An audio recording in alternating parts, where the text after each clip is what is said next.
กดไมค์อีกแป๊บหนึ่งเดี๋ยวเจ้าหน้าที่เปิดไมค์ให้หน่อยลูกเปิดไมค์หน่อยวันนี้อาจจะกดเปิดไมค์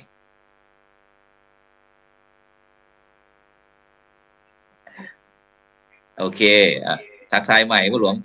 ทักทายบรรดาท่านผู้ฟังท่านผู้ชมใหม่เมื่อกี้ไม่ได้เปิดใหม่ครับขอกับนมัสการท่านพระครูโสพลปริยัติครับแล้วก็ผู้ชมทุกคนครับครับวันนี้เป็นอย่างไรบ้างช่วงนี้หลังจากที่พวกเราได้เตรียมงานในการตรวจเยี่ยมที่คณะกรรมการโครงการหมู่บ้านรักษาศีล5ที่ได้ลงไปตรวจเยี่ยมแล้วเป็นอย่างไรบ้างคุยบรรยากาศให้ฟังหน่อยก่อนที่คณะกรรมการจะไปตรวจเยี่ยมแล้วก็หลังการตรวจเยี่ยมเป็นอย่างไรบ้างคุยฟังหน่อยก็ครั้งแรกก็เก่งๆเนี่ยนะครับเกรงอย่างไร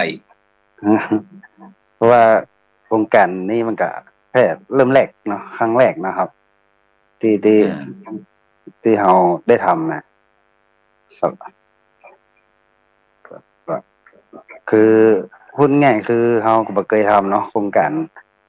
ใหญ่ๆแบบนี้นะครับโครงการครับก็รู้สึกตื่นเต้นน้อยๆครับแล้ววันนี้หายตื่นเต้นหรือยังวันนี้หรือว่ายิ่งตื่นเต้นกว่าเก่าอีกก็ยังมีครับยังตื่นเต้นอยู่ครับอ๋อเดี๋ยวเราไปตื่นเต้นเดี๋ยวหายใจลึกๆก่อนไปที่ท่านนายกเทศมนตรีท่าข้ามก็แล้วกันท่านนายกเป็นยังไงบ้างหลังจากที่ในการจัดเตรียมตัวเตรียมใจในการตรวจเยี่ยมโครงการหมู่บ้านรักษาศีล5หนเหนือก่อนที่เราจะมีการตรวจเยี่ยมเป็นยังไงบ้างทางเทศบาลได้มาเตรียมความพร้อมอะไรบ้างเริ่มก่อนครับกับนมัสการท่านพระครูโสพลปริยัติครับเนื่องจากเทศบาลตำบลท่าข้ามเฮาเนี่ยเป็นภาคีเครือข่ายหมู่บ้านรักษาศีล5ของบ้านกองหินนะครับก็เจริญพอได้รับทราบว่าจะมีบ้านกองหินเฮาได้รับการคัดเลือกคือเป็นตัวแทนในการประกวดหมู่บ้านรักษาศีล5ครับผมพร้อมด้วยทีมงานนะครับได้ประสานทาง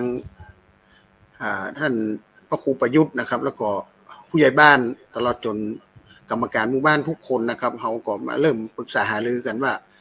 จะเริ่มต้นทำกันอย่างไรนะครับก็ผมก็ได้เอาบุคลากรเอาวัสดุอุปกรณ์ต่างๆรวมทั้งพนักงานเกือบทั้งหมดนะครับได้ลงมาช่วยกันนะครับในการวางแผนที่จะแบ่งให้เจ้าหน้าที่ได้รับผิดชอบแต่ละศีลนะครับศีลข้อ1ถึงข้อที่5แล้วก็มีการช่วยทำรูปมีการตั้งคณะกรรมการใช่ไหมตั้งคณะกรรมการแต่ละข้อในข้อศีล5ข้อนี้ก็มีทั้ง5คณะเลยใช่ไหมครับผมร่วมกับคณะกรรมการของหมู่บ้านนะครับเจริญพรสาธุเดี๋ยวเราไปทางหลวงพ่อเจ้าอาวาสก่อนไปที่หลวงพ่อพระครูประยุทธ์ขันติคุณกันแล้วกันครับเป็นยังไงบ้างครับพอรู้ข่าวว่าหมู่บ้านทางจังหวัดเชียงใหม่คณะสงฆ์จังหวัดเชียงใหม่ได้คัดเลือกบ้านกองหินนะครับของเราเป็นหมู่บ้านรักษาศีล5ต้นแบบของคณะของจังหวัดเชียงใหม่ปีนี้ได้มีการเตรียมวัดไปสนับสนุนยังไงกับหมู่บ้านครับพ่อครับผมก็การสนับสนุนให้เต็มที่แล้วครับอาจารย์คือหมายถึงว่าเต็มที่ยังไงทางวัดเราเต็มยังไงเต็ม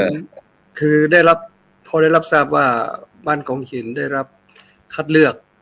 เป็นตัวแทนของจังหวัดก็มีการประชุมกันการประชุมเลยใช่ไหมครับแจ้งเลยครับว่าตอนนี้เราได้รับเกียรติจากจังหวัดให้เป็นตัวแทนของจังหวัดส่งเข้าเพื่อการประเมินโครงการหมู่บ้านรักษาศีลก็ประชุมเตรียมงานเตรียมการแล้วก็ดีใจนะครับก็คือตั้งใจว่าเราได้รับเกียรติครั้งนี้ก็จะทำโครงการนี้ให้ดีที่สุดนะครับเพราะว่าเราเองก็ไม่คิดว่าจะเป็นการประกวดแข่งขันนะครับแต่ว่า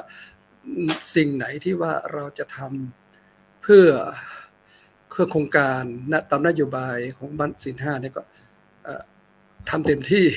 ครับ ครับ คุยกันว่าเราก็ทำเต็มที่เลยนะแต่หมายถึงว่า ครั จ บ ริงๆเราก็ทำกันอยู่แล้วนะว่าสิ่งไหนที่เรา ครับ ทำเนี่ย เราก็ช่วยกันคุยกันแล้วก็นำมาประชุมตกลงกันว่าเอานำมาให้กับท่านคณะกรรมการผู้ประเมินเนี่ยได้ชมว่าเราได้ทำจริงนะครับผมอาจารย์ ครับโดยเฉพาะกรรมการวัดแน่นอนแล้วเพราะว่าไอ้วันก่อนได้ใช้พื้นที่นะครับใช้พื้นที่ของวัดนั้น กรรมการวัดว่ายังไงบ้างหลวงพ่อครับเอาอีกแล้วเอางานมาให้ฉันอีกแล้วบ่นไหมเจ้ากรรมการวัดบ่นหรือเปล่าพ่อ ไม่บ่นครับอาจารย์ไม่บ่นครับ ดีใจครับดีใจก็การได้ทำงานได้ตรงนี้นะถือว่าเป็นเกียรติและเป็นครั้งแรกนะครับนะที่ว่าเราเองไม่ใช่ว่าเฉพาะในหมู่บ้านนะครับ ทั้งเทศบาลทั้งอำเภอนี่แหละว่าพวกเราก็ตื่นเต้นไปกับโครงการนี้เลยครับว่ากา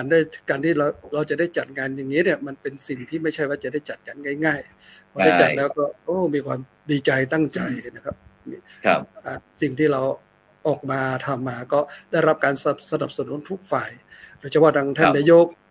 กไพศาลเนี่ยนำคณะมาช่วยเต็มที่งานออกมาดีเนี่ย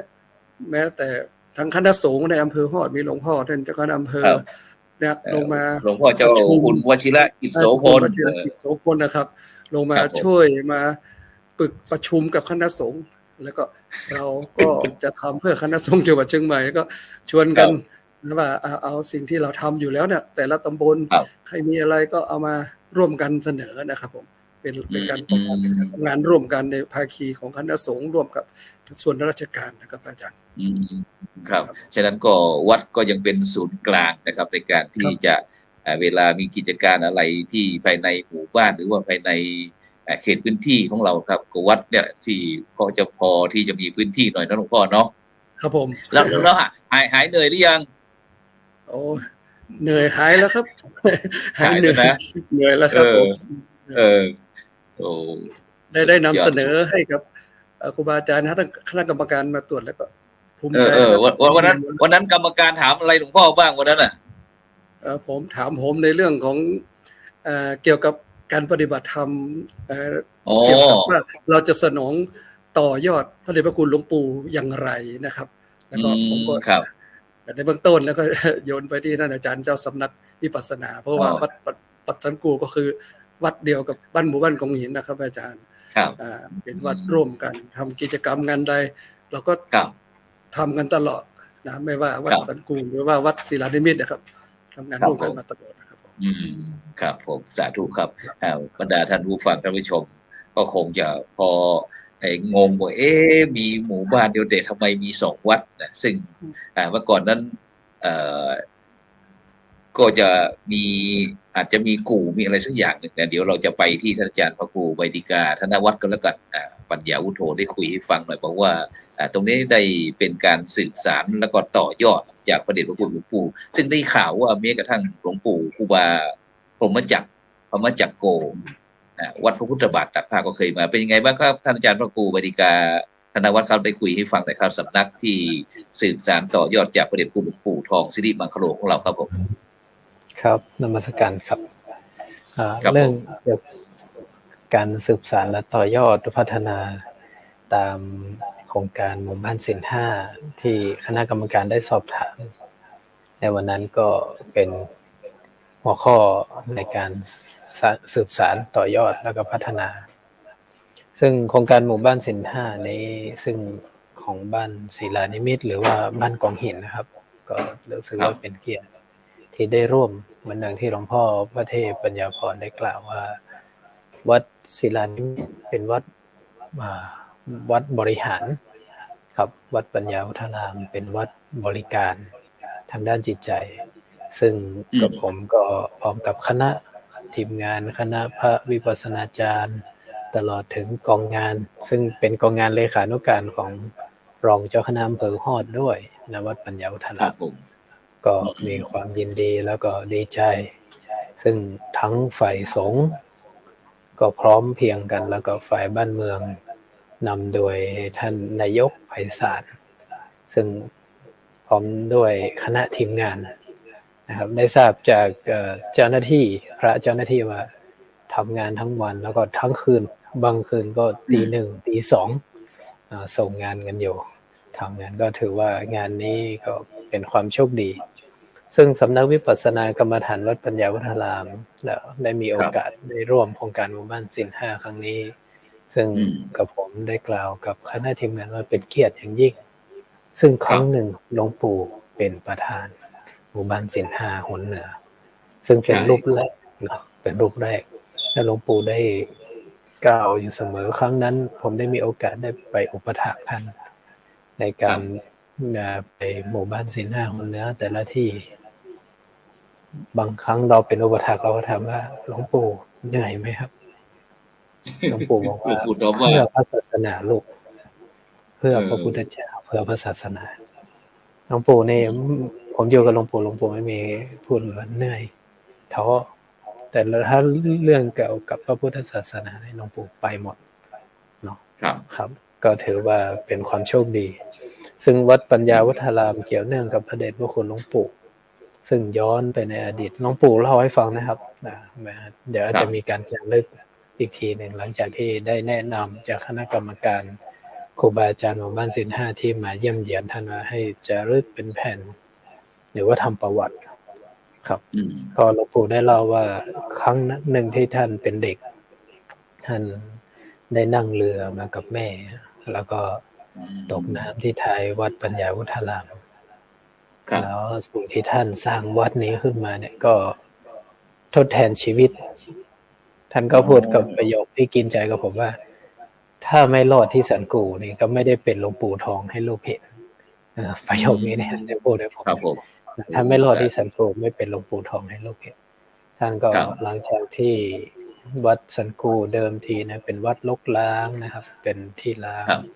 ท่านว่าอดีตนั้นอาจจะมีการบูชาเกี่ยวกับบูชายันเนาะหรือว่าการไหว้พูดผีปีศาจแล้วก็มีความเชื่อเป็นสถานที่แห่งหนึ่งที่มีความเชื่อของเรื่องชาวบ้านเรียกว่าสันกุคือเป็นสถานที่เจดีย์เดียวในอำเภอฮอด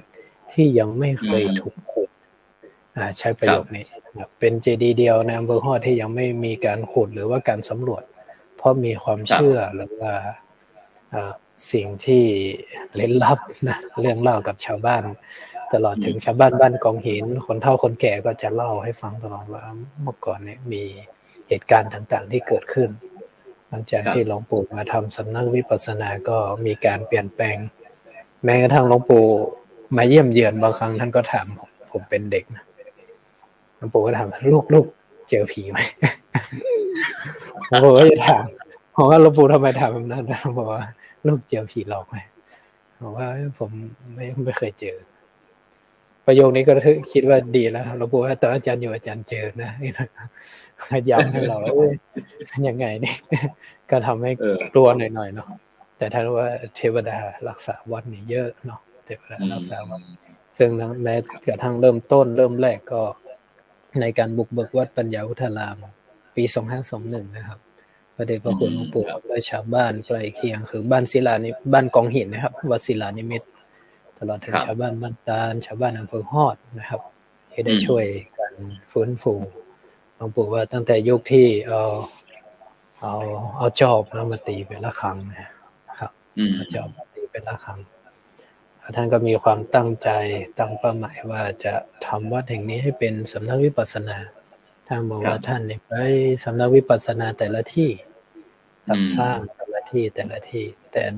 สันกูนี่อยากให้เป็นวัดที่ทดแทนคุณชีวิตท่านก็คือเป็นที่เกิด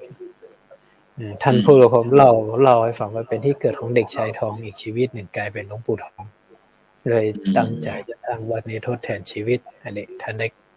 ได้ประรบเป็นการส่วนตัวเนาะครั้งที่ได้อุปถัมภ์ท่านซึ่งผมก็เมื่อเห็นความตั้งใจของครูบาอาจารย์ที่จะทำวัดปัญญาวุฒารามแห่งนี้ตอนผมอยู่ในตอนเป็นเด็กวัดหรือว่าเป็นสมณเณรเนี่ยก็วัดก็ไม่ได้อยู่ในสภาพนี้ที่พระอาจารย์ได้มาเห็นนะครับก็คิดว่าวัดนี้มีการพัฒนาอย่างจริงจังตั้งแต่ยุคโควิด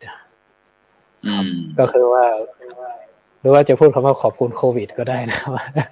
เนาะแต่ยุคโควิดมานี่เขาเห็นว่าน้องเนนไม่ได้ไปโรงเรียนที่วัดมีสมณเณรอยู่20-30 รูปก็ช่วยพัฒนาแต่ละวัน ก็พื้นฐานในการที่เราจะพัฒนาหรือว่าทำงานได้ผมก็จะบอกว่าเน้นภายในวัดตลอดถึงเด็กวัดนะครับว่าเราต้องพัฒนาทางด้านจิตใจก่อนมานางที่หลวงปู่ได้ตั้งมาหลวงปู่ว่าถ้าเขาได้ปฏิบัติธรรมเขาจะมีความอดทนหลวงปู่สอนแบบนี้เพราะว่าคนเรานี้ทุกวันนี้ทุกข์เพราะความคิดนะมารที่มีฤทธิ์ที่สุดนี่คือความคิดของเราเองนะมารที่มีฤทธิ์ที่สุดคือความคิดของเราเองดังนั้นถ้าเรามีการพัฒนาจิตใจก็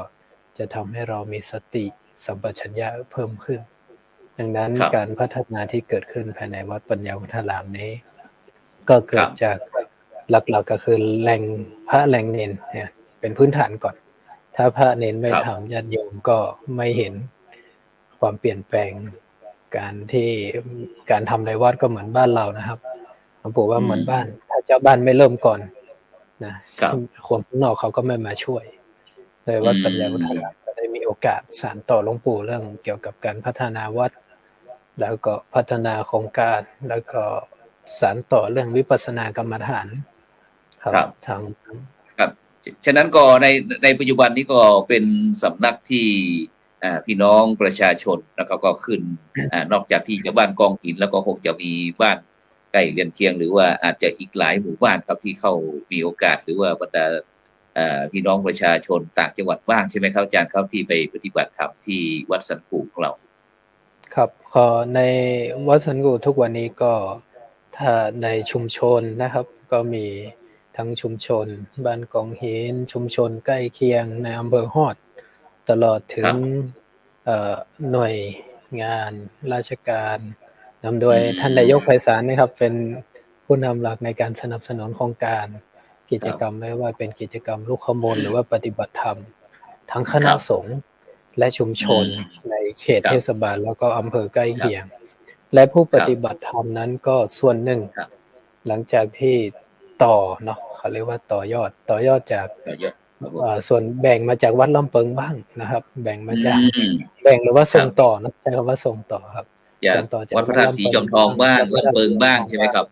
แล้วก็วัดเมืองนางบ้างครับแล้วคณะสัตยาอีกส่วนหนึ่งก็เป็นคณะศิษย์หลวงปู่ที่เคยปฏิบัติกับหลวงปู่มาแล้วเราจะมาต่อ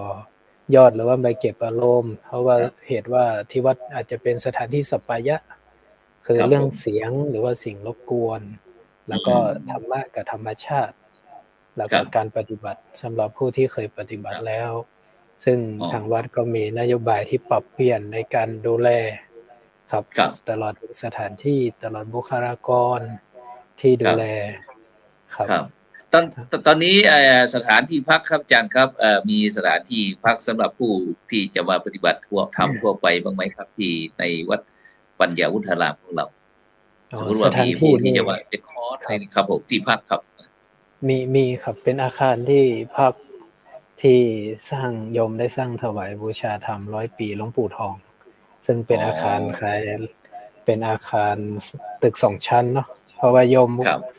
มท่านนี้ท่านได้บอกว่าท่านอยากจะสร้างให้ดีโดยเอาที่ตัวของท่านเองเป็นมาตรฐานครับเป็นมาตรฐานแล้วอาตมาก็คิดว่าโยมสร้างพอดีว่าคนมาปฏิบัติธรรมไม่อะไรมากโยมก็พูดมาประโยคนึงว่าเขาทุกข์ใจมาแล้วท่านเขาจะมาทุกข์กายอีกเหรอก็เลยอาคารปฏิบัติธรรมก็มีแอร์นะครับมีพนักงานดูแลแล้วก็มีพนักงานนี้ก็โยมก็จ้างเพื่อดูแลสำหรับผู้ปฏิบัติธรรมที่มาสนใจปฏิบัติธรรมไม่ต้องกังวลเรื่องที่พักอาศัยหรือว่าอาหารเพราะมีฉะนั้นก็ในปัจจุบันนี้เราก็มีการเปิดโอกาสให้พี่น้องประชาชนทั่วไปมาสามารถปฏิบัติได้ใช่ไหมครับใช่ครับทุกระดับชั้นไม่ว่าก็เพียงว่าแจ้งเข้ามาใช่ไหมเราก็จัดคอร์สให้ใช่ไหมครับผมใช่ครับแจ้งเข้ามาจะเป็นกรุ๊ปหรือว่าเป็นมาคนเดียวหรือว่ามาต่อยอดเป็นคณะได้ครับผมครับสาธุครับงั้นเดี๋ยวเราจะไปที่ท่านผู้ใหญ่ไพศาลตาวันว่าในการบริหารการจัดการหลังจากที่เราได้รับแจ้งจากหลวงพ่อพระครูประยุทธ์ขันติคุณหลวงพ่อเจ้าอาวาสวัดศิลานิมิตของเราแล้วว่าเดี๋ยวในผู้ย้ายมาตอนนี้ไอ้หมู่บ้านเราได้รับการคัดเลือกจาก ครูรายการจังหวัดคณะสงฆ์ด้วยนะว่าให้ปีนี้ให้เป็นหมู่บ้านรักษาศีล5ต้นแบบพอผู้ใหญ่ทราบข่าวตรงนี้ปุ๊บผู้ใหญ่ทำยังไงบ้างผู้ใหญ่พิสารได้ยินไหมครับครับได้ยินไหมครับที่พระอาจารย์ถามมาว่าหลังจากที่เราได้ทราบข่าวแล้วเราไปทำอย่างไรในการขั้นแรกเราเตรียมตัวอย่างไรครั้งแรกก็พอได้ทราบข่าวมาก็ประชุมชาวบ้านครับเรียกชาวบ้านมาประชุมกันก็เตรียมงานเนาะครับว่าเราจะทำยังไงกันก็ปรึกษากับคณะสงฆ์ว่าเราจะทำยังไงก็ได้ตั้งกรรมการขึ้นมาศีลแต่ละข้อครับก็5 คนคณะกรรมการครับแล้วด้านเอกสารล่ะเราไปมอบหมายใครทำล่ะเพราะว่ามันเป็นงานใหญ่กันนะสำหรับงานใหญ่แบบนี้ต้องยกให้เทศบาลตำบลท่าข้ามครับเพราะว่าทางหมู่บ้านก็ยังไม่มีใครทำครับใช่เพราะว่าทางผู้ว่าการจังหวัดเชียงใหม่ได้ทำหนังสือถึงปกครองส่วนท้องถิ่นได้ช่วยอนุเคราะห์ในการที่จะสมัครตั้งแต่เปิด Gmail ขึ้นมาแล้วก็เข้าสู่โครงการงั้นเราไปที่สมทวินก็แล้วกันสมทวินในการนี้ได้รับมอบหมายอะไรจากท่านนายกของเราในการประสานงานเกี่ยวกับด้านข้อมูลขั้นพื้นฐานอย่างไรบ้างคุยให้ฟังหน่อยค่ะก็จากที่ทางหมู่บ้านได้รับเลือกให้เป็นหมู่บ้านที่เข้ารับการคัดเลือกนะคะก็ทางหมู่บ้านโดยนำโดยท่านพระครูประยุทธ์แล้วก็ทางผู้ใหญ่บ้านได้ประสานกับทางเทศบาลนะคะแล้วก็ในนามที่เราเป็นคนคณะกรรมการขับเคลื่อนกันดำเนินโครงการก็ได้ประสานกับทางเทศบาลเพื่อให้ความรู้กับคณะกรรมการในหมู่บ้านนะคะเพราะว่าในยุคปัจจุบันการหมู่บ้านรักษาศีล5เนี่ยจะต้องมีระบบเทคโนโลยีต่างๆและก็ระบบสารสนเทศเข้ามาเชื่อมนะคะแล้วก็ในช่วงที่ทางพระครูกับทางหมู่บ้านได้แต่งตั้งคณะกรรมการขับเคลื่อนแต่ละศีลซึ่งศีลละข้อนี้จะเป็น10 คนต่อศีลนะคะแล้วก็การลงระบบข้อมูลต่างๆเนี่ยจะเป็นอุปสรรคสำหรับเขาเรียกว่าชาวบ้านธรรมดาแบบพวกเรานะคะแต่บุคคลที่จะทำให้พวกเรามีความช่ำชองแล้วก็มีทักษะก็จะต้องพึ่งหน่วยงานราชการโดยเฉพาะอย่างยิ่งเทศบาลตำบลท่าข้ามที่ทางท่านนายกได้ส่งทีมงานได้มาให้ความรู้แต่ละเครือข่ายแต่ละศีลนะคะแล้วก็เริ่มต้นตั้งแต่กระบวนการนำรูปธรรมที่เราจัดขึ้นจริงในหมู่บ้านมาเป็นรูปแบบลงในระบบให้มีความถูกต้องนะคะหลังจากนั้นก็เป็นการช่วยเหลือในการให้หมู่บ้านได้จัดทำระบบไฮเทคโนโลยีต่างๆให้ถูกต้องตามที่ทางเครือข่ายใหญ่ให้ดำเนินการให้ถูกต้องค่ะแล้วก็สิ่งที่พวกเราได้นอกจากการประชุมได้จากโครงการปุ๊บก็คือมันเป็นประสบการณ์ที่ชาวบ้านอย่างพวกเราได้รู้ว่าในระบบต่างๆเนี่ยเดี๋ยวนี้เหมือนทางพระอาจารย์ได้พูดกันว่ามันยุค New Normal นะคะทุกคนต้องมีความรู้ความเชี่ยวชาญเรื่องเทคโนโลยีต่างๆเข้ามาเชื่อมโยงค่ะนอกจากขับเคลื่อนศีลด้านอื่นๆนะคะก็ทางหมู่บ้านก็ให้ความร่วมมือกันทุกครัวเรือนแล้วก็ร่วมกันในการศึกษาหาข้อมูลและร่วมกันขับเคลื่อนกิจกรรมต่างๆค่ะสาธุงั้นเดี๋ยวเราไปทางท่านนายกเทศมนตรีตำบลท่าข้ามก็แล้วกันท่านดาบตำรวจไพศาลพุทธเหมาะนามสกุลก็เหมาะซะเหลือเกินเป็นชาวพุทธ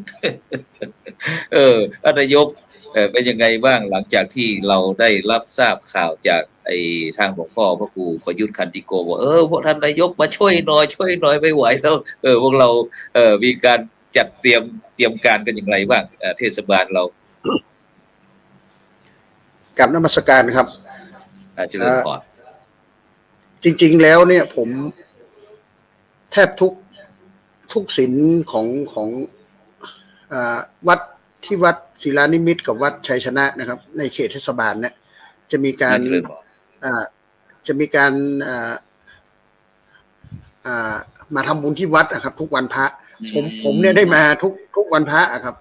ทุกศีล ไม่ใช่ใน ทุกวันศีลวันพระครับ ไม่ใช่ ไม่เฉพาะในวันพระ ครับ แต่ท่านพระครูประยุทธ์ท่านทำมาตลอดเลยครับ ผมก็มา คือข่าวทุกอย่างเนี่ยเราก็จะได้รับทราบจากที่เรามาทำบุญได้มาพบเจอกับชาวบ้านได้ต่างๆครับ ก็ท่านพระครูก็ปรึกษาวันที่มาทำบุญที่วัดนะครับ บอกว่าเราได้รับการคัดเลือกให้ส่งประกวด เป็นหมู่บ้านรักษาศีลห้าต้นแบบ ต้นแบบครับก็ ผมก็นำไปปรึกษากับทีมงานมีรองนายกมีอะไรต่างๆรองนายกเป็นคนหมู่บ้านนี้ครับ อ๋อ รองนายก สาธุชื่ออะไรเอ่ยชื่อหน่อยธนวัฒน์การทะยวงครับอ๋อเป็นรองนายกทีมงานก็ผมก็ตั้งคณะกรรมการที่จะมาช่วยเหลือชาวบ้านนะแต่ละศีลก็จะมีศีลข้อแรกนี่จะเป็นหัวหน้าสำนักปลัดครับหัวหน้าธีรพงศ์ต่อไปก็เป็นผอ.ยุทธศาสตร์ครับผอ.เอแล้วก็หัวหน้าฝ่ายบริหารหัวหน้าฝ่ายปกครองครับแล้วก็ผอ.กองสาธารณสุขแล้วก็มีเจ้าหน้าที่กองการศึกษาอีกคนหนึ่งเราจะเข้ามาเป็นชุดเลยครับแล้วก็มีทีมงานเข้ามาช่วยเนื่องจากเด็กๆเขาเก่งเทคโนโลยีครับก็จัดลงมาแล้วก็มาหาข้อมูลจากชาวบ้านจากผู้ใหญ่บ้านจากท่านพระครูประยุทธ์แล้วคือข้อมูลจะส่งกันตลอดเลยครับก็บางทีก็ผมเฝ้าดูผมก็ไม่เก่งเทคโนโลยีนะครับแต่ว่าเห็นในไลน์กลุ่มใช่ไหมจะส่งกันทั้งคืนนะครับก็เราพยายามทำยิ่งใกล้วันที่จะตรวจเยี่ยมเท่าไหร่ก็ยิ่งดูบ่อยเท่านั้นใช่ไหมครับเพราะจะมีข้อมูลเพิ่มเติมเข้ามาขาดนั่นขาดนี่นะครับก็เราก็ต้องขอบคุณทีมงานเทศบาลเราทุกคนเลยครับที่ทำด้วยความตั้งใจไม่เหน็ดไม่เหนื่อยครับก็งานออกมาถึงตอนนี้เราก็ภูมิใจนะครับแสดงความยินดีกับพระครูประยุทธ์ด้วยที่ท่านเป็นศูนย์รวมของศูนย์รวมทางด้านจิตใจคนบ้านเราครับพอมาช่วยกันทำงานเราก็ทุกคนไม่เคยบ่นว่าเหนื่อยเลยนะครับทำงานกันเป็นเดือนครับไม่ใช่เป็นเดือนนะครับทำครับก็ท่านพระครูก็ให้แม่ครัวทำกับข้าวอะไรเลี้ยงผมนี่แทบไม่ได้ไปกินข้าวที่บ้านครับก็จะกินข้าวที่วัดนะครับเป็นลูกศิษย์วัดเลยเป็นเด็กวัดเลยฉะนั้นก็ทุ่มเทเต็มที่เนาะฉะนั้นก็ในขณะนี้บรรดาท่านผู้ฟังท่านผู้ชมก็กำลังติดตามรายการสังฆพัฒนาเพื่อประชาชนบทบาทพระสงฆ์ในยุคนิวโนมอนแต่ซึ่งวันนี้ทางช่องธรรมะพิธีของเรานั้นก็รายการสังฆพัฒนาเพื่อประชาชนเราก็ได้รับความเมตตาจากหลวงพ่อพระครูประยุทธ์ขันติคุณพร้อมทั้งหมู่บ้านรักษาศีลห้าคณะกรรมการผู้รักษาศีลห้าได้มาถ่ายทอดแลกเปลี่ยนเรียนรู้ประสบการณ์เกี่ยวกับว่าการจะเป็นหมู่บ้านรักษาศีลห้าต้นแบบเนี่ยจะต้องมีอย่างไรบ้างซึ่งก็โดยเฉพาะ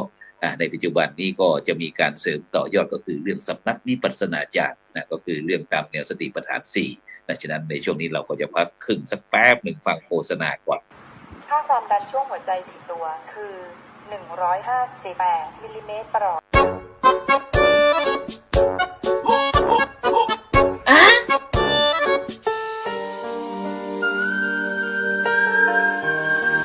ทำแบบนี้ทุกวันท่านจะได้อะไร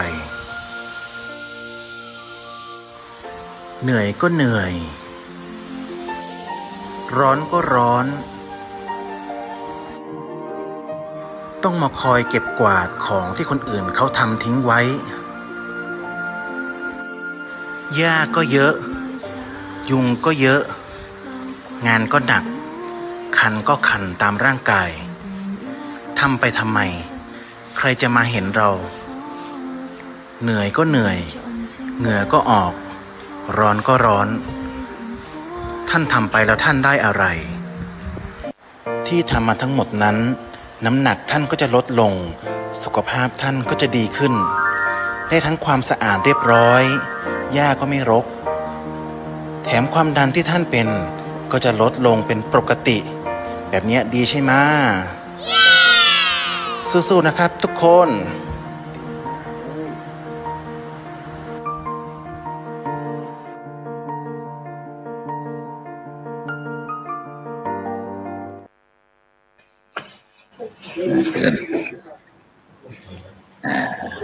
กลับมาในรอบสองต่อไปซึ่งในขณะนี้บรรดาท่านผู้ฟังท่านผู้ชมก็กำลังติดตามรายการสังฆพัฒนาเพื่อประชาชนบทบาทพระสงฆ์ในยุคนิวโนร์มอลวันนี้เรามาคุยกับหมู่บ้านรักษาศีล 5ต้นแบบบ้านกองหินหมู่ที่ 6ตำบลหางดงอำเภอฮอดจังหวัดเชียงใหม่ซึ่งได้รับการผ่านการประเมินจากคณะกรรมการโครงการหมู่บ้านรักษาศีล 5ก็สดๆร้อนๆฉะนั้นวันนี้เราถึงได้มาคุยกันอยากจะให้บรรดาท่านผู้ฟังท่านผู้ชมท่านใดที่อยากจะสนทนากับผู้ร่วมรายการของเราก็สามารถที่จะโทรศัพท์เข้ามาได้นะที่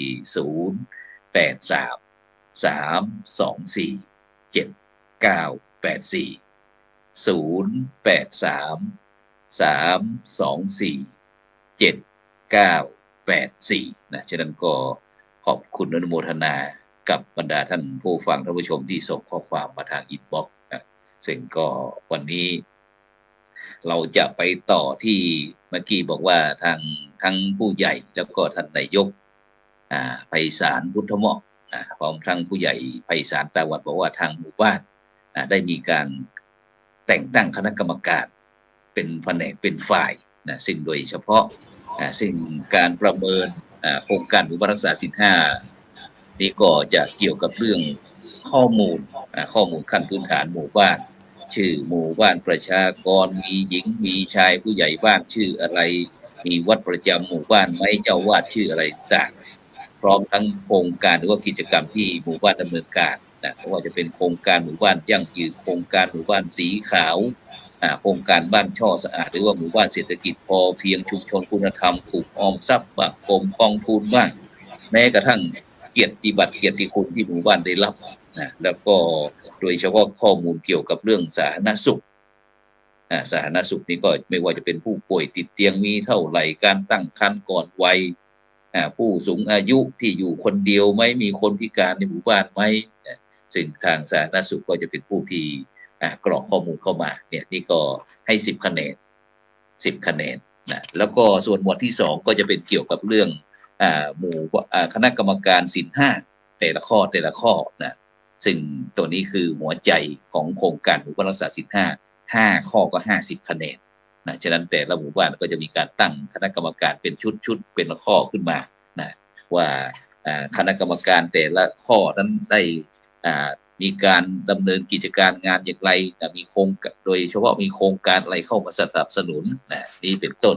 แล้วก็ส่วนข้อที่3ก็เรื่องการปฏิบัติธรรมซึ่งเราได้ถามท่านอาจารย์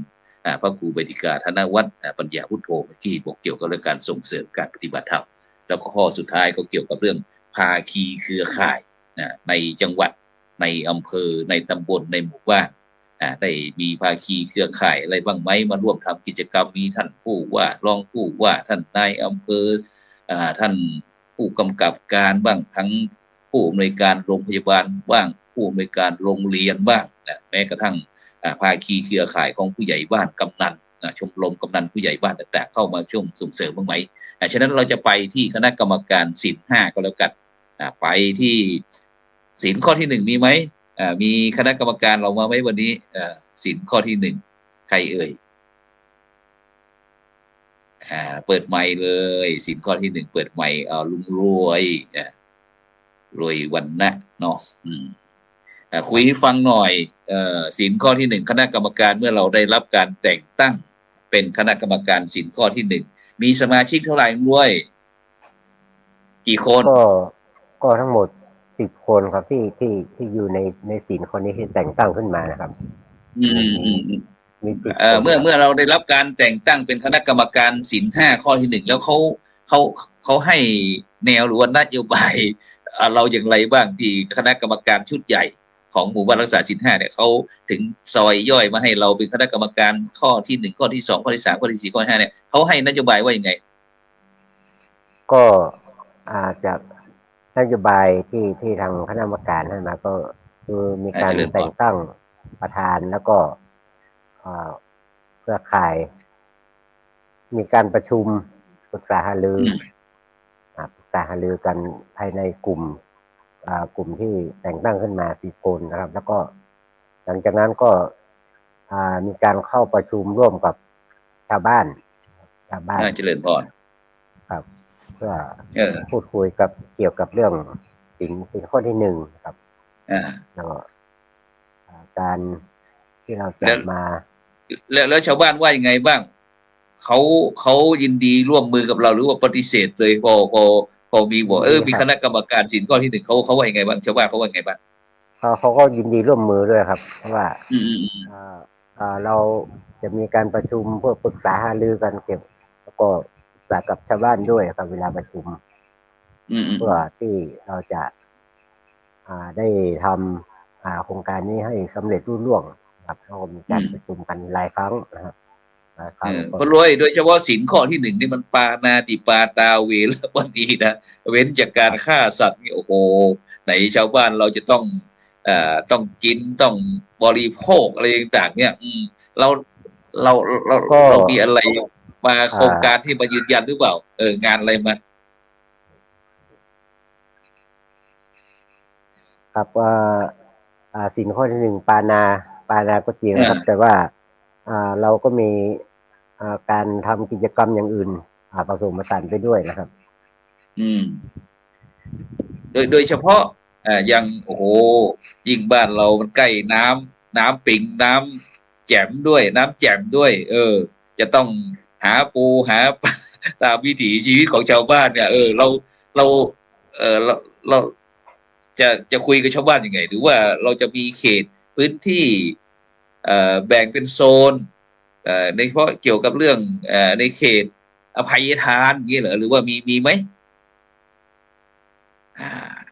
หมุนติวไปแล้วเอาใครจะตอบแทนก่อนก็ได้เดี๋ยวเผื่อที่พระรวยถ้าไอ้นี่เข้ามาก็สามารถคุยต่อได้เจริญพรค่ะขออนุญาตเสริมค่ะพระครูโสพลค่ะก็ทางหมู่บ้านเราที่รักษาศีลข้อที่5นะคะก็ตอนแรกเราก็ให้ความรู้ความเข้าใจกับคณะกรรมการขับเคลื่อนศีลข้อ1ก่อนว่าเราจะสร้างหลักประกันชีวิตและสังคมยังไงให้กับหมู่บ้านเราอย่างพระครูโสพลได้กล่าวมาเมื่อกี้ว่าในหมู่บ้านเราจะมีเขตอภัยทานก็คือจะมีสระน้ำของหมู่บ้านนะคะเราก็จะมีจุดที่เป็นเขตอภัยทานเพื่อไม่ให้มีชาวบ้านหรืออะไรปกติจะมีคนแอบไปซุ่มดักปลาหรือเอาปลามาจากสระที่ของหมู่บ้านนะคะเราก็เป็นจุดอภัยทานแล้วก็สิ่งที่เราจะป้องกันยังไงไม่ให้เขาไปลักปลาหรือขโมยปลานะคะเราก็มีชุดดูแลของหมู่บ้านที่ผ่านการอบรมมาจากทั้งเทศบาลเป็นผู้ให้ความรู้และก็อำเภอเป็นการให้ความรู้ชุดชลบหมู่บ้านชุดอปพลอย่างเงี้ยค่ะก็ได้มีการออกตรวจในพื้นที่ก็สามารถตรวจได้ว่าไม่มีใครมาลักขโมยในเขตอภัยทานของเราแล้วก็ยังได้ดูแลเรื่อง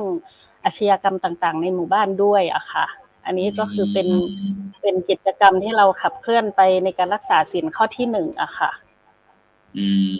ฉะนั้นเราก็มีชุดรักษาความปลอดภัยในหมู่บ้านหรือว่าชุดชลบนะซึ่งก็ถือว่าเป็นโครงการที่รองรับเนาะฉะนั้นเราไปศีลที่ข้อที่2บ้างก็แล้วกันศีลข้อที่2ทินนาทานาเวรมณีเมื่อกี้บอกว่าอาจจะมีการลักเล็กขโมยน้อยหรือว่ามืออาจจะเผลอไปนะเผลอใจไปหน่อยเงี้ยไปที่มีไหมคณะกรรมการเราศีลข้ออื่นมีไหมมีครับผมครับเจริญพรใครรายงานตัวเลยครับผมสันนะครับผมสันพงศ์รับผิดชอบศีลข้อที่2ครับผมศีลข้อที่2เป็นไงบ้างเหมือนกับศีลข้อที่1ไหมหรือว่ามีวิธีการดำเนินที่แตกต่างเป็นยังไงก็ณปัจจุบันนี้นะครับก็จะมีเรื่องของโครงการจากเทศบาลที่มาส่งเสริมนะครับเรื่องของการติดกล้องพวกนี้นะครับติดกล้องพวกหมู่บ้านเลยนะครับ ที่สำคัญนะครับทำให้เรื่องของอาชญากรรมเรื่องของการขโมยของนี่ไม่มีเลยนะครับแล้วก็ติดไฟครับไฟกิ้งนะครับไฟส่องสว่างก็จะมีทั่วทั้งหมู่บ้านเลยครับปลอดภัยครับแล้วก็เรื่องของการส่งเสริมอาชีพนะครับนะครับเจริญพรโฮมสตรีแม่บ้านนะครับก็โดยเฉพาะโครงการเทศบาลนี่ก็จะมาเชื่อมต่อเยอะเลยนะครับเรื่องของเศรษฐกิจพอเพียงกันปลูกพืชปลูกผักนี่ก็ได้รับการส่งเสริมครับแล้วก็ชาวบ้านก็ทำโดยปกติอยู่ครับเรื่องของพืชปลูกผักแล้วก็นำมาขายนะครับจากที่กินนะครับเหลือก็มาขายนะครับแล้วก็มีการส่งเสริมทุกปีเลยสำหรับเทศบาลส่งเสริมจังหมู่บ้านนะครับก็ทำให้ชาวบ้านนี่ก็มีกินมีใช้นะครับในส่วนของเศรษฐกิจพอเพียงตรงนี้ครับผมสาธุฉะนั้นขอบคุณอนุโมทนาคณะกรรมการศีล5ตัวแทนของหมู่บ้านรักษาศีล5ต้นแบบวัดกองหินที่ได้ฉายให้ว่าเวลาในแต่ละหมู่บ้านเนี่ยมีการตั้งคณะกรรมการแล้วเขาทำกันอย่างไรเพื่อที่บรรดาท่านผู้ฟังท่านผู้ชมอาจจะมีโอกาสก็สนใจอยากจะให้หมู่บ้านฉันเป็นหมู่บ้านรักษาศีล5เพราะว่าเห็นว่าเขามีสงบดีก็อาจจะมาดูงานที่บ้านกองหินหมู่ที่6ตำบลหางดงอำเภอฮอดจังหวัดเชียงใหม่ก็ได้ฉะนั้นเดี๋ยวเราจะไปที่เทศบาลเพราะว่าเห็นว่ามีเทศบาลจะเป็นภารกิจได้ประสานงานกับท่านผู้ใหญ่ไพศาลตะวันเพราะเป็นไพศาลพี่ไพศาลน้องเหมือนกันฉะนั้นไปที่ท่านนายกก็แล้วกันดาบตำรวจไพศาลก็แล้วกันว่าในการที่เราสนับสนุนคนนี้ท่านนายกไม่ว่าจะเป็นเกี่ยวกับเรื่องภูมิปัญญาท้องถิ่นเรื่องสัมมาอาชีพหรือว่าจารีตประเพณีวัฒนธรรมของหมู่บ้านเนี่ยเทศบาลเรามีการจัดการสนับสนุนอย่างไรกับหมู่บ้านรักษาศีล5ต้นแบบขอเจริญพรเปิดใหม่นิดหนึ่งเปิดใหม่นิดหนึ่งข้อแรกก็อยากจะ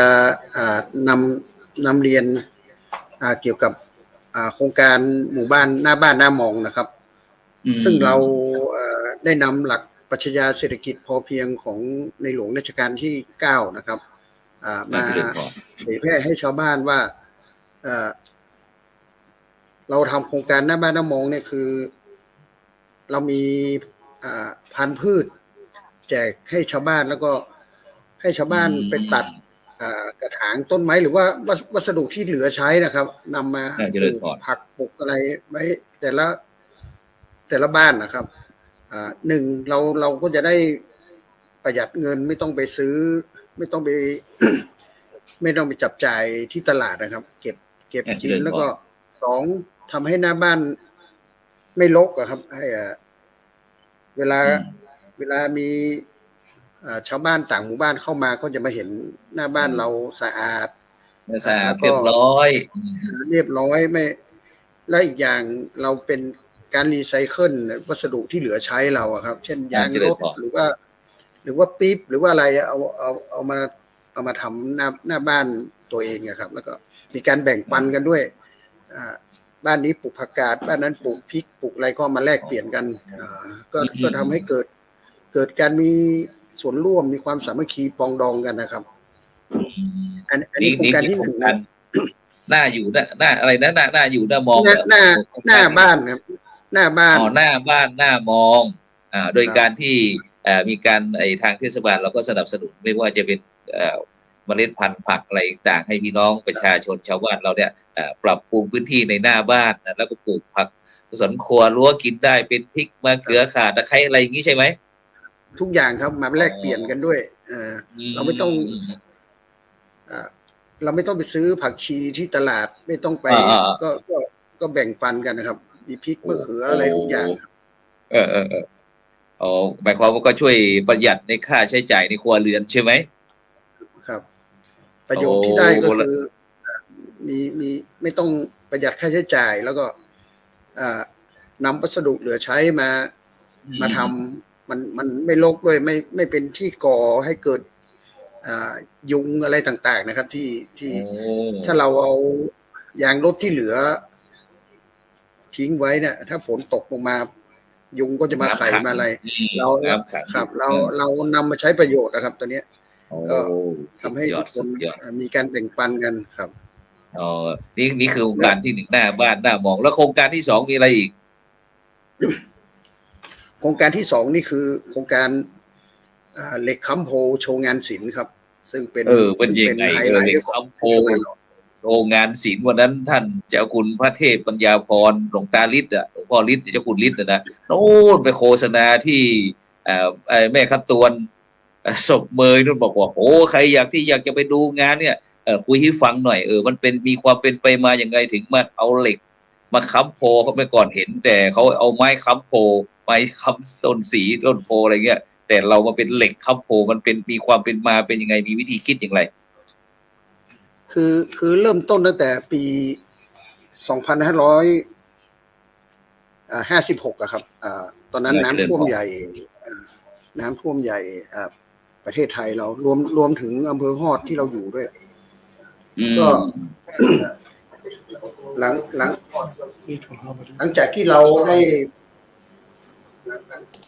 เกิดอุทกภัยนะครับเราก็มาถอดบทเรียนกันประชุม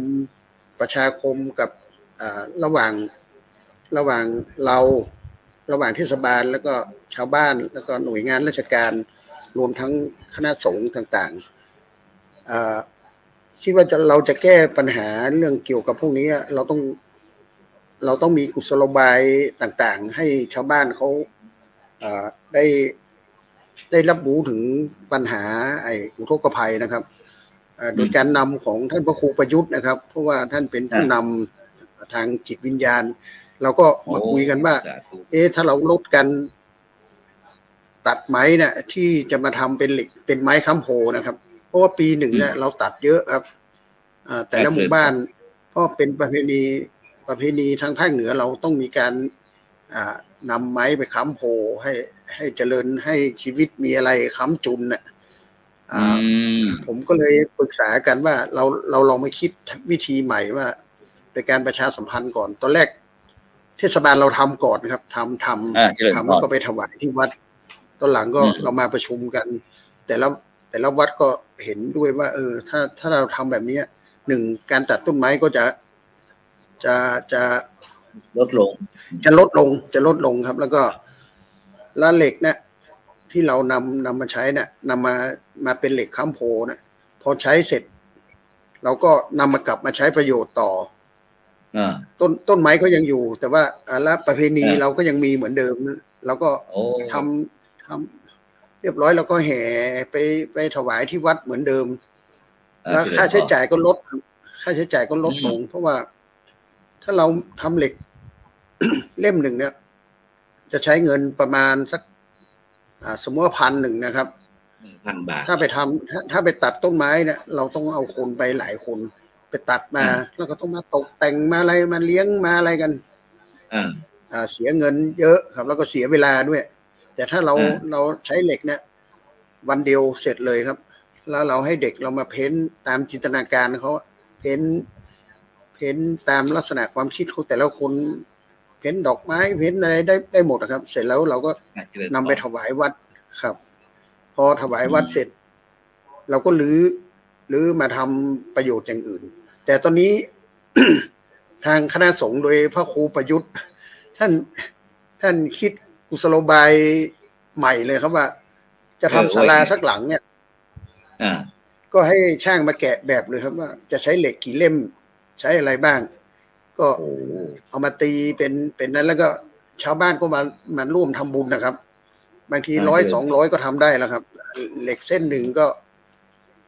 เราก็นำเหล็กนะมาแห่มาตั้งมาทำมาตกแต่งก่อนแล้วก็แห่เข้าวัดเสร็จถวายพระเสร็จพระก็เอามาใช้ในการทำโครงสร้างอะไรต่างๆนะครับวันนั้นลืมให้ท่านพระครูโสพลดูว่า เสาไฟฟ้าเสาโซล่าร์เซลล์เนี่ยเราใช้เหล็กค้ำโพทั้งนั้นเลยครับในวัดเนี่ย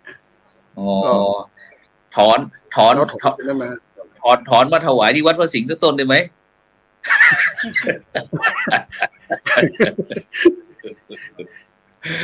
ผมว่า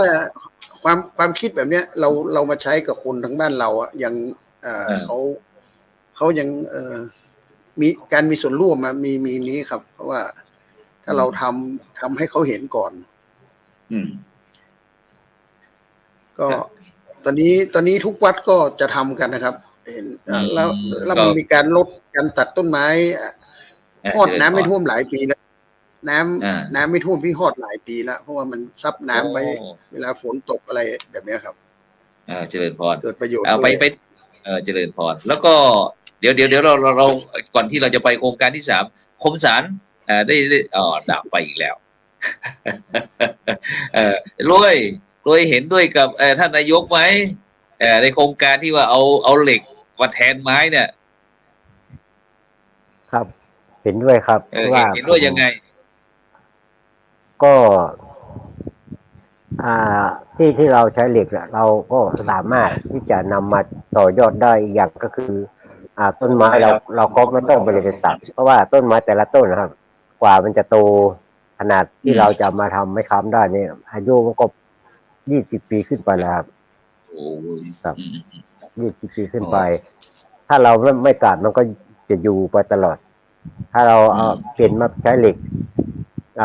ตอนแรกๆก็ชาวบ้านก็บางคนก็ไม่เข้าใจนะครับคือเขาบอกว่า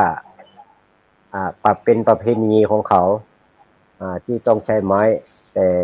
ทางท่านนายกแล้วก็ทีมงานก็ช่วยกันพูดให้ชาวบ้านได้เข้าใจถึงผลกระทบที่เราต้องไปตัดไม้นะครับหลังจากที่เราเปลี่ยนมาเป็นเหล็กแล้วนะครับหมายความว่าเห็นด้วยอย่างยิ่งนะเลยเห็นด้วยอย่างยิ่งนะกับท่านนายกดาบไพศาลดาบตำรวจไพศาลว่าเนี่ยเราวิธีคิดหลังจากที่เราจะต้องตัดต้นไม้ที่อายุตั้ง20 กว่าปีขึ้นไปแล้วก็มาค้ำโพค้ำสีซึ่งโดยเฉพาะพี่น้องพุทธศาสนิกชนเราก็ต้องการที่จะสนับสนุนพระพุทธศาสนาแหละแต่เพียงเราอาจจะยังไม่ได้ลงรายละเอียดไปมากกว่าเนี่ยการที่เราจะค้ำจูพุทธศาสนาเอาไม้มาค้ำสีเพื่อที่จะให้พุทธศาสนามีความมั่นคงนี่ก็เป็นการเปรียบเทียบเฉยๆซึ่งท่านนายกดาบตำรวจไพศาลก็ได้มีวิธีคิดว่างั้นเราก็เปลี่ยนจากตรงนี้วิธีคิดตรงนี้เพื่อที่จะเป็นเชิงอนุรักษ์สิ่งแวดล้อมโดยเฉพาะเรื่องต้นไม้อะไรธรรมชาติอะไรต่างๆที่เราจะไม่ทำลายต้นไม้ซึ่งอย่างในปัจจุบันเนี่ย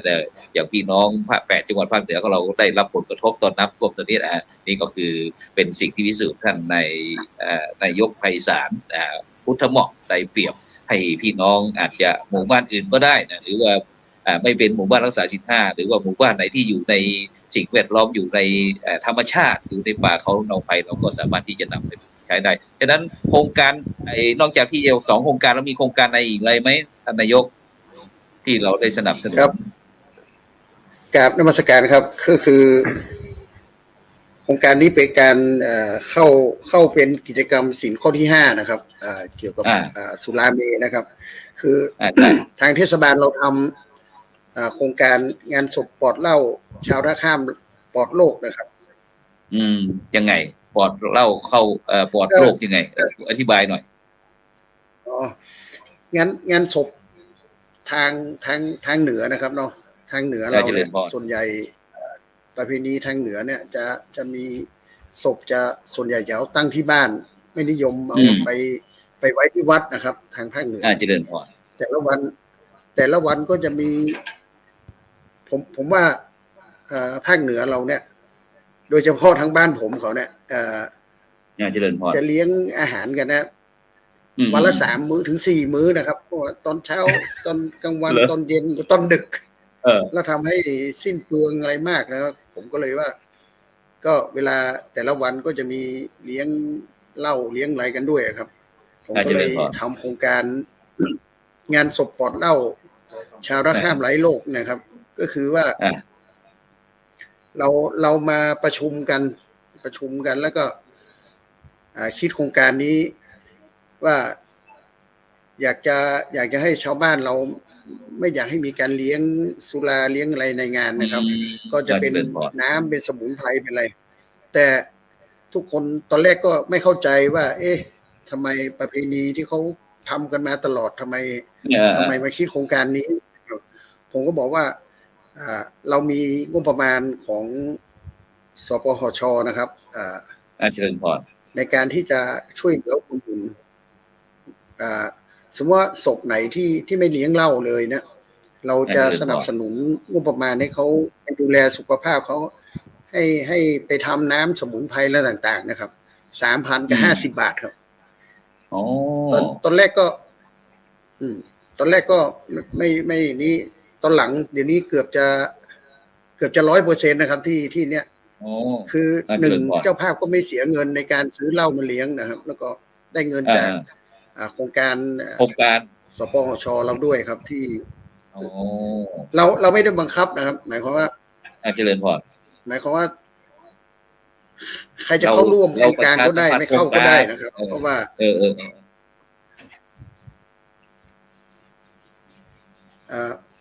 ถ้าใครเข้าร่วมโครงการเราจะมีป้ายไปนะครับงานศพเป็นงานศพงานเศร้าไม่มีแต่น้ำเดี๋ยวงานศพจำไม่ได้งานศพงานเศร้าไม่มีเสริมได้ใครเสริมก็ได้เสริมได้ก็งานศพงานเศร้าค่ะก็ขอเสริมท่านนายกเพราะสัญญาณขาดหายค่ะเจริญพรเชิญค่ะก็เป็นในเชิงที่ทางบ้านกองเห็นเราก็ได้นำนโยบายเหมือนของทางเทศบาลมาใช้นะคะก็ในตอนกลางคืนที่มีพระมาร่วมเป็นสวดอภิธรรมแล้วก็เน้นให้ทางพระสงฆ์เน้นเรื่องลดเครื่องดื่มแอลกอฮอล์ในงานศพเนี่ยค่ะแล้วก็ถ้าชาวบ้านหลังไหนที่เข้าร่วมที่มีการเสียชีวิตขึ้นเมื่อเข้าร่วมอะค่ะก็จะเน้นเรื่องให้พระไปเทศนาในเรื่องการลดสุราหลังจากที่ปกติเนี่ยหลังจากพิธีทางศาสนาเสร็จก็จะตั้งวงทั้งสุราแล้วก็การพนันก็จะเผื่อเราเข้าร่วมโครงการนี้ปุ๊บเนี่ยค่ะก็จะลดการดื่มเครื่องดื่มแอลกอฮอล์ในงานพิธีแล้วก็เวลาเดินทางกลับบ้านหรืออะไรก็ลดอุบัติเหตุอะไรต่างๆแล้วก็เวลาเล่นการพนันในงานศพเขาก็ไม่ได้เข้าร่วมเล่นการพนันก็ไม่สิ้นเปลืองค่าใช้จ่ายต่างๆและโดยเฉพาะอย่างยิ่งก็คือผู้จัดการงานศพอะค่ะแค่เพียง 3,050 บาทที่เขาได้เป็นเหมือนแรงใจในการร่วมกิจกรรมก็แค่ 3,050 บาทแต่มันถือว่าเป็นเรื่องใหญ่สำหรับเขาแล้วก็มันมีประโยชน์สำหรับการจัดงานหนึ่งเพราะค่าใช้จ่ายการจัดงานแต่ละครั้งมันเยอะอะค่ะก็ถือว่ามันทำให้ชาวบ้านเป็นที่นิยมกันแล้วก็หันมาเข้าโครงการตรงนี้มากขึ้นก็ถือว่างานศพปลอดเหล้าชาวกองหินลดโรคก็คือแบ่งเบาโรคต่างๆที่เกิดจากสุราอุบัติเหตุต่างๆเพิ่มขึ้นค่ะอาจารย์ค่ะสาธุนี่ก็เป็นการประสานงานเป็นภาคีเครือข่ายระหว่างเทศบาลทั้งหมู่บ้านทั้งวัดทั้งราชการทั้งโรงเรียนอะไรต่างๆนี่ก็เป็นหมู่บ้านรักษาศีล 5ต้นแบบที่เราได้สอบถามว่าทางหมู่บ้านกองหินนั้นมีวิธีการบริหารจัดการอย่างไรซึ่งก็ได้สอบถามให้คณะกรรมการแต่ละฝ่ายได้คุยกันฉะนั้นก็เหลือเวลาประมาณสัก9 นาทีทีนี้เราอยากจะไปเกี่ยวกับเรื่องปากเรื่องท้องของพี่น้องชาวบ้านบางเห็นว่ามีซอฟต์พาวเวอร์ด้วยสินค้าโอท็อปด้วยใครจะคุยให้ฟังแล้วว่าเห็นทั้งหมอนทั้งอะไรหมอนดาวอินคาเนี่ยใครมีอะไรที่จะเป็นของฝากจากกองหินบ้างไหมเวลาพี่น้องประชาชนชาวบ้านต่างๆไปเที่ยวเนี่ยสามารถเราจะมีอะไรที่ของระลึกของฝากบ้างไหมมีที่ค้าที่ขายอะไรหรือเปล่าใครจะพูดเลยเชิญถือว่าคมสันได้เป็นเจ้าของกิจธุรกิจไว้หมอนดาวอินคาวันนั้นเห็นว่าได้ถวายพระคุณเจ้าคณะกรรมการโอ้ยสวยงามมากเลยของกลุ่มแม่บ้านเหรอตรงนี้เป็นยังไงผ้าต่อกับหมอนเนี่ยขออนุญาตครับครับผมครับการนิมนต์หลวงพ่อเลยครับผม กับในส่วนที่หมอนทำนี่เป็นผลิตภัณฑ์ของกลุ่มชุมชนหมู่บ้านเนี่ยครับที่ทำประจำแล้วก็ทำส่งขายครับเป็นซอฟต์พาวเวอร์ได้นะครับเป็นใช่ใช่แม่หอมมุนหม่นรวมกับกลุ่มแม่บ้านรวมกลุ่มกันทำเกี่ยวกับการทอผ้านะครับแล้วก็ทำหมอนนะครับผมครับนี่ก็เป็นกลุ่มสินค้าโอท็อป1 ผลิตภัณฑ์1 หมู่บ้านนะครับ1 ตำบล1 หมู่บ้านอะไรต่างก็เป็นหมอนตั้งมีสมาชิกเยอะไหมครับหลวงพ่อครับหลวงพ่อสมาชิกว่าที่กลุ่มเดิมทีเดียวนั่นเป็นกลุ่มทอผ้าหมู่บ้านนะครับครับผมกลุ่มปัญญาท้องถิ่นครับตอนแรกเริ่มจากการทอผ้าพื้นเมืองผ้าในผ้าจกนะครับแล้วก็พัฒนาการไปเรื่อยๆตอนนี้ก็เอาหมอนเข้ามาเป็นสินค้าพัฒนาต่อยอดพัฒนาขึ้นไปเรื่อยๆนะครับครับผมก็แต่ตอนนี้สมมุติว่ามีบรรดาท่านผู้ฟังท่านผู้ชมเนี่ยหลวงพ่ออยากจะรับหมอน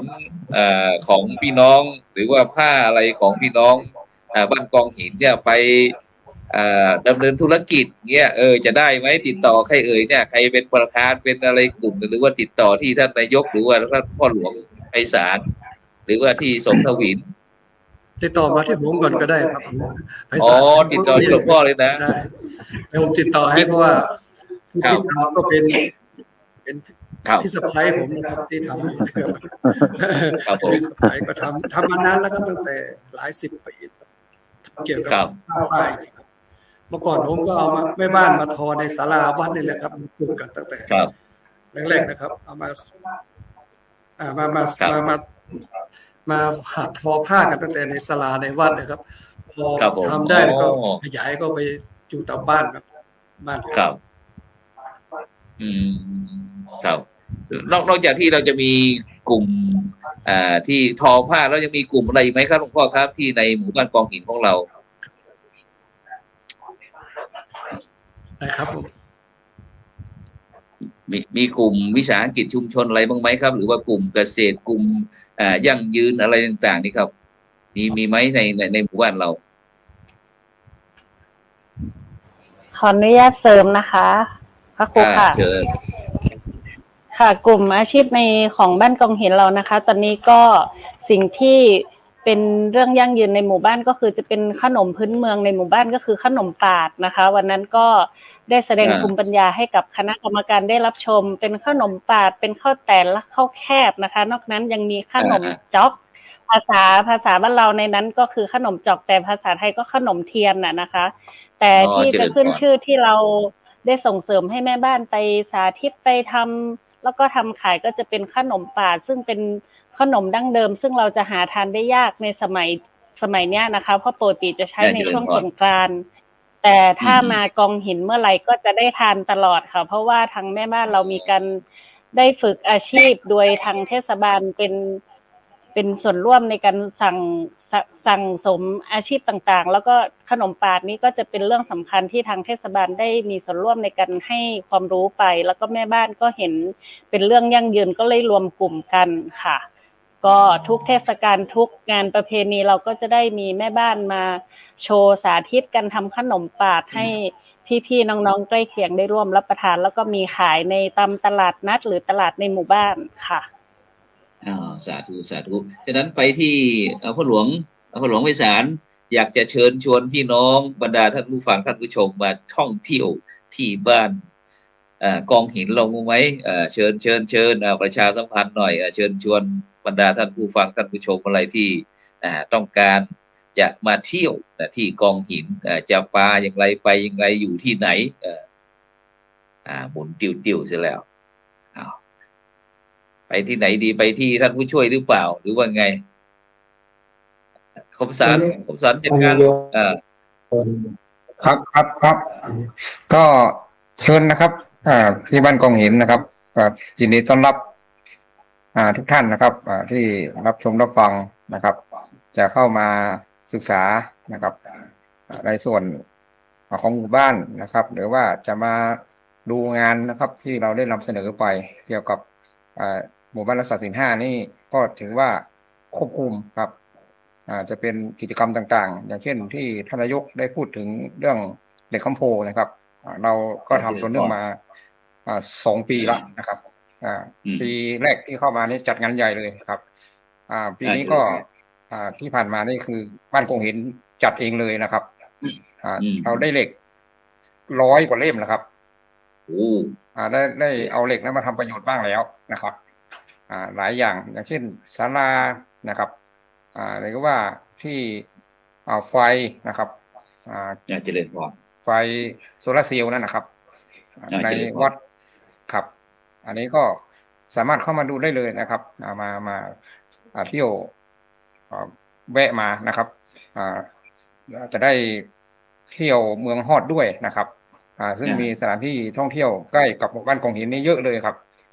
มีอะไรบ้างเชิญนะครับครับเชิญทุกท่านนะครับครับครับ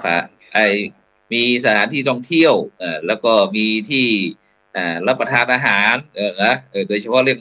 ใกล้น้ำต้องมีปลาอยู่แล้วนะใช่ไหมท่านอาจารย์ใบดิกาธนวัฒน์มีอะไรฝากไหมครับเชิญชวนพี่น้องประชาชนเข้าวัดปฏิบัติธรรมที่วัดไดกูสันกูแล้วหน่อยให้เวลา1 นาทีครับสำหรับท่านที่สนใจในการจะมาปฏิบัติธรรมณวัดปัญญาวุฒารามสาขาหลวงปู่ทองซึ่งก็ทางวัดก็มีความยินดีนะครับในการต้อนรับทุกท่าน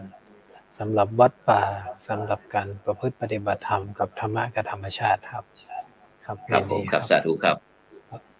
ไปที่หลวงพ่อนะครับหลวงพ่อครับขอบคุณอนุโมทนาภาคีเครือข่ายที่ช่วยบ้านกองหินนะครับ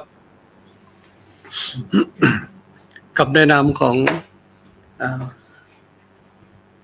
กับในนามวัดศิลานิมิตรต้องขอบคุณ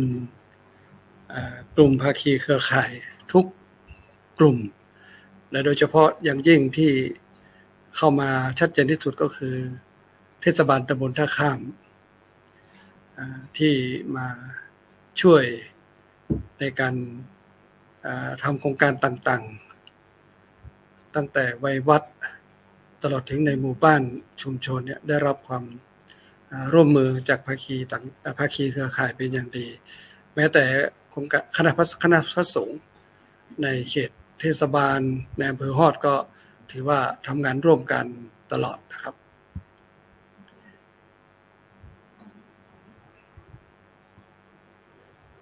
เสียงไปครับผมก็ในโอกาสที่ได้เปิดโอกาสที่พี่น้องบ้านกองหินได้มานำเสนอมาในรายการของธรรมะออนไลน์หรือว่าในวันนี้ถือว่าเป็นเกียรติอย่างยิ่งเนาะก็มีโอกาสพี่น้องมีโอกาสก็มาเที่ยวมาชมได้นะครับด้วยความยินดีแล้วก็งานสำเร็จงานที่โครงการหมู่บ้านศีล5บ้านกองหินสำเร็จได้นี้ก็เนื่องจากว่าอาศัยความร่วมมือทุกฝ่ายทั้งคณะสงฆ์ทั้งส่วนทั้งราชการก็คือบวรบ้านวัดราชการโรงเรียนช่วยทำเพื่อโครงการให้โครงการบ้านรักษาศีล5นี้ได้หมายถึงว่าประสบความสำเร็จในระดับหนึ่งเพื่อต้องการเพื่อได้สนองงานตามที่พระเจ้าประคุณสมเด็จมหารัชมังคลาจารย์บอกว่าอยากให้บ้านมีศีลมีสุขมีความปรองดองสมานฉันท์มีความสามัคคีและมีสันติสุขให้เกิดขึ้นเราก็คือส่วนหนึ่งของประเทศที่อยู่ในใต้พระบารมีบรมโพธิสมภารก็ตั้งใจจะให้การกระทำหรือว่าการร่วมมือนี้เกิดความรักความสมัครสมานสามัคคีเพื่อสันติสุขให้กับประเทศชาติต่อไปครับอาจารย์ครับต้องกราบขอบพระคุณนะครับหลวงพ่อพระครูประยุทธ์ขันติคุณนะครับหลวงพ่อรองเจ้าคณะอำเภอฮอดนะครับเจ้าวาดวัดศิลานิมิตรพร้อมทั้งคณะกรรมการโครงการหมู่บ้านรักษาศีล5ทุกท่านไม่ว่าจะเป็นท่านอาจารย์พระครูใบดิกาธนวัฒน์นะครับปัญญาวุฒโธนะครับเจ้าวาดวัดปัญญาวุฒารามสันกูท่านไพศาล ตาวันผู้ใหญ่บ้านกองหินนะครับดาบตำรวจไพศาลพุทธเหมาะนายกเทศมนตรีตำบลท่าข้ามนางสาวสนทวินจริงมากคณะกรรมการผู้รักษาศีล5นายคมสันภูวันนะครับคณะกรรมการศีล5นายรวยนะครับวันนะพร้อมทั้งคณะกรรมการทุกแผนกทุกฝ่ายนะครับวันนี้เราได้เจาะกระเทาะวิธีการบริหารการจัดการนะครับหมู่บ้านรักษาศีล5ต้นแบบว่าเป็นอย่างไรนะครับฉะนั้นก็นะครับวันนี้ขอบคุณทุกท่านนะครับวันนี้ก็เวลาหมดเวลาครับจำเป็นที่จะต้องนำรายการจากบรรดาท่านผู้ฟังไปก่อนนะครับหลับฝันดีนะครับมีเงินใช้นะครับไร้โลคาพยาที่ไม่เจ็บไม่จนร่ำรวยทุกคนครับสำหรับนะครับวันนี้ขอกล่าวครับว่าสาธุ